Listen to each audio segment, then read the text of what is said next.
Wait a sec. Hold on. We got to do that again. I don't know what episode we're on. 10. Okay. 10, sorry, do it again.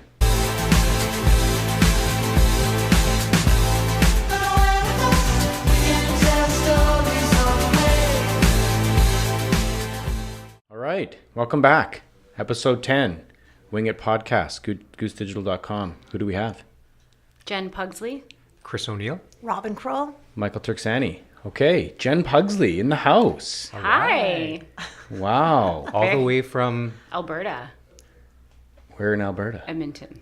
Edmonton, Alberta. Well, we need to shoot like 100 podcasts before Jen goes back home. I'll do my best. sounds good. She's Yeah. our Right. CME.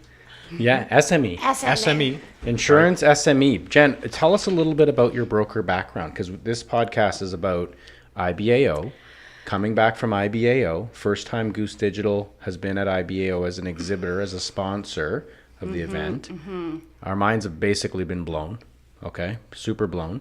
But talk about your broker background. So I've been a broker for 14 years. I haven't been practicing for 7. And in that time, I worked everywhere from a direct writer in sales and service, and then went over to boutique to larger brokers doing everything from personal lines, commercial, and large commercial by the time I left in 2012. I come from a family who owned brokerages in Alberta, so I've been kind of all very familiar with the operations and legacy operations and legacy technology that we're kind of all still dealing with today. But yeah, IBAO was my first IBAO, and I thought it was totally crazy. Like, Awesome. In a great good show. way. In a good way. In a yeah. good way. And sort of a Yeah. mind-blowing, crazy, interesting conversations, talking to people from really all over Ontario, large brokerages, small brokerages, the carriers. It was And even across great Canada, conversation. there's There were, it's true. So many people don't know that Jennifer was a broker, and that we've got this sort of rich background in insurance just through our family and extended family. In fact, that's been in the insurance industry for their entire life. So we do have a lot of context and specific industry knowledge when it comes to sort of adapting digital strategy and marketing automation into the broker world, and that really helps because you're talking language. I think what's sort of interesting too is that I hear a lot of these pain points, and we think that they're like all digital pain points. But what's interesting when you talk to a broker, 7-10 years ago, and it's a lot of the same pain points. It's sort of just different challenges. So for me, I'm kind of able to look at that and be like, well, isn't this, we've always kind of had challenges in a soft market, so which now there's all these added complexities. So Awesome. All right. So we were all there. We, including Kevin Butler, who's not on the podcast today, but we all just got back. So we didn't take in. Well, I guess we sort of looked at some of the sessions and spent a bit of time at sessions, but we felt this podcast would be best suited to talk about the feedback that we were getting at the booth. Really, I mean, we had a booth.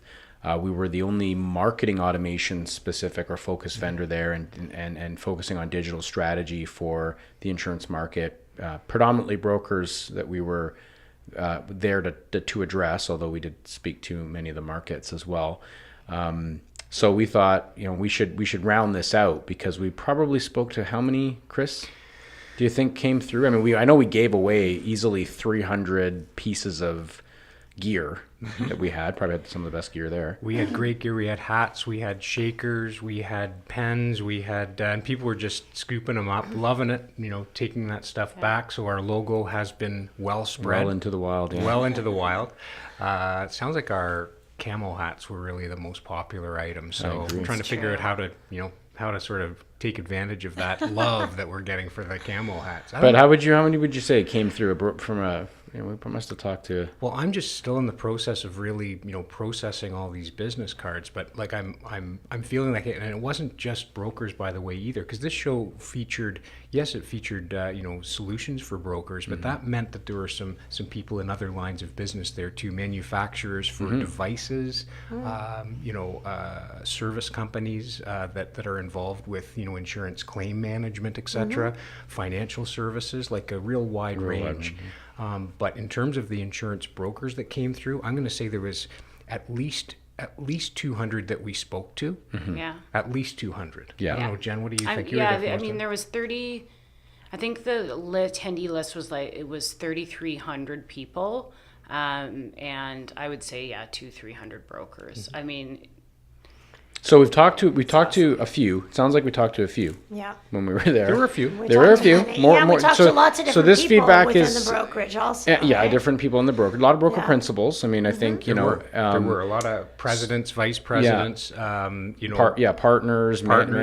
So this what we're kind of doing now is like this has got some statistical relevance in terms of patterns that we're seeing. So let's just go through kind of the three areas we talked about that we were feeling as the feedback. So brokers are still struggling with digital. Robin, what were you hearing on the front lines? Yeah, and that's sort of a summary, because I'm not sure if they would categorize that. They, a lot of them were saying, we're trying to figure out how do we identify and target and speak to that market that we can't use our traditional channels. So there's, a bit of a from some of the smaller brokers or less advanced, trying to figure out, what are those channels? Right. And then some of the bigger brokers that might be a little bit more advanced saying, okay, we have an idea that there are all these digital channels and additional tools, but we don't really know how to do that. So, and I think we've talked about this on our podcast before, that they might be doing a few different things. So,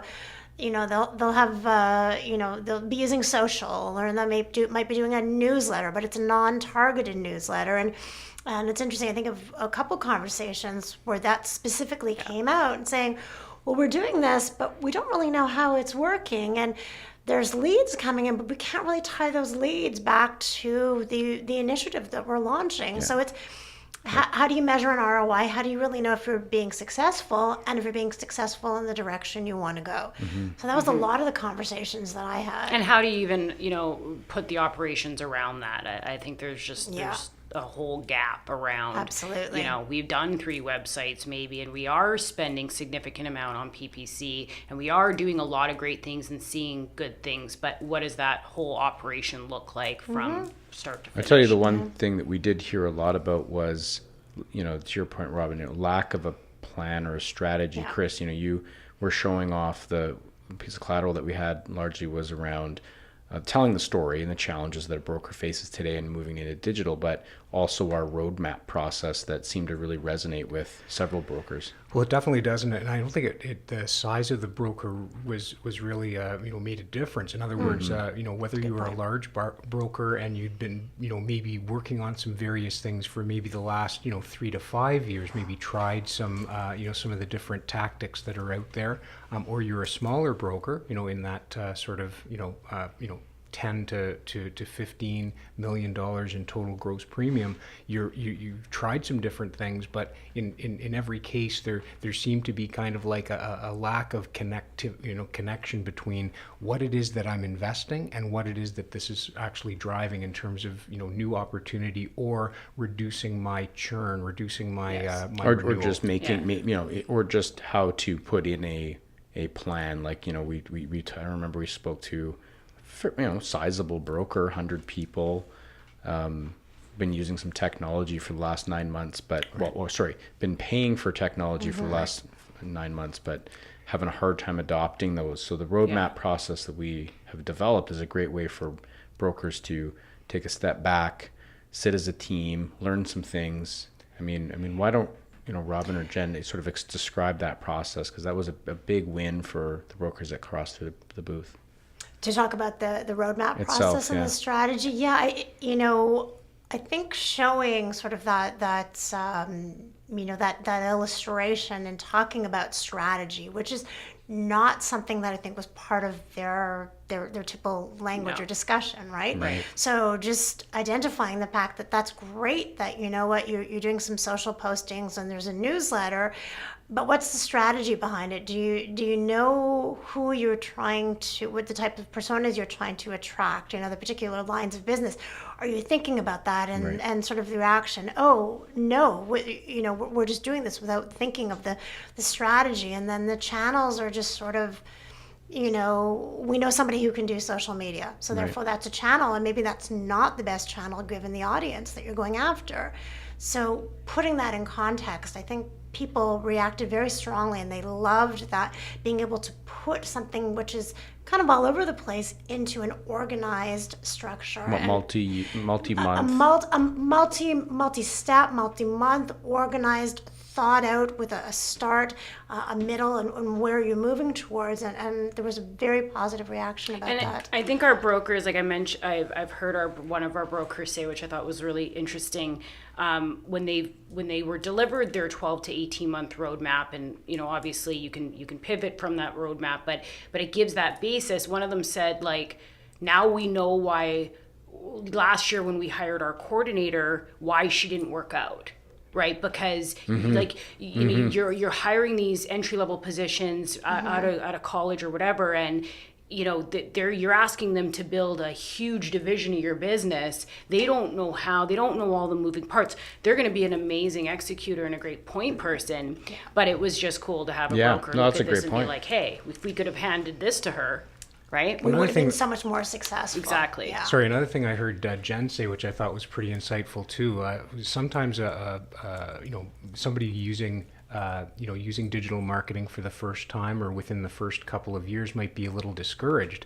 And one of the things about building a brokerage, as we all know, is that it oftentimes takes decades to build a business. Like, how can you imagine turning around something as sort of as large of a change as adding a digital marketing component to be able to turn that around in a short period of time. It does take strategic development. It does, and I not to completely turn this conversation on its side, but we did have conversations that were at the opposite end, right? People talking about data, and I thought, for me, of course, that's my passion. Yeah, you were like, woo. So to have and data from BMS, right? So we had a lot of people saying, we know there was this rich data in our BMS, and we're having challenges putting that out, but knowing that that's valuable to have those really targeted and personalized conversations.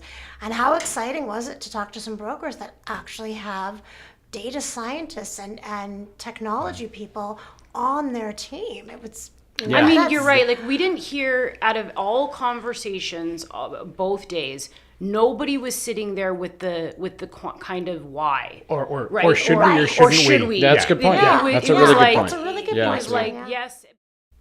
Okay, so we had a little bit of a break, a cut in the video there. We're back. So what we were just saying is that we didn't have the why to do this question. And I think even a few years ago when we were doing Insurance Canada and some of these events where people were still not 100%, where you're right, Jen. I mean, we just were seeing everybody, not so much that we need to, it really was, how do we go about this? Mm-hmm. Or we feel we're already here. How do we go deeper? To the next step, but it's moving forward, not the questioning. It's not the yes or no, it's a how. And one more that I think was not entirely unique was sort of the approach by the younger, let's say the millennial, who is in the brokerage, who's a contributor, an early contributor, like early in the career, who's facing an educational barrier where they're taking the some of these ideas and some of these newer concepts up the ladder to the more experienced, more senior people in the firm, and asking us, how can we get that message across? How do we move this ahead, knowing that this is how things have to happen? They're comfortable with it, and trying to convince senior leadership that this has to happen. Right. So, So that could be something to explore a little bit further. That's a whole podcast. Exciting. Lots to talk about. the younger generation, I know we wanted to get a little bit to that, just them being attracted to a brokerage that is more digital. But I think the other side to what you're saying, Chris, is that these younger generation, we saw a couple, managers of innovation who are still fairly young in their career and probably great at, offering levels of digital tactics and even some strategy to the table. They also need support overall. I mean, I think that it is important for the management team, the owners of the brokerages, to be able to have a sense of where this is all going and how it's going to add value.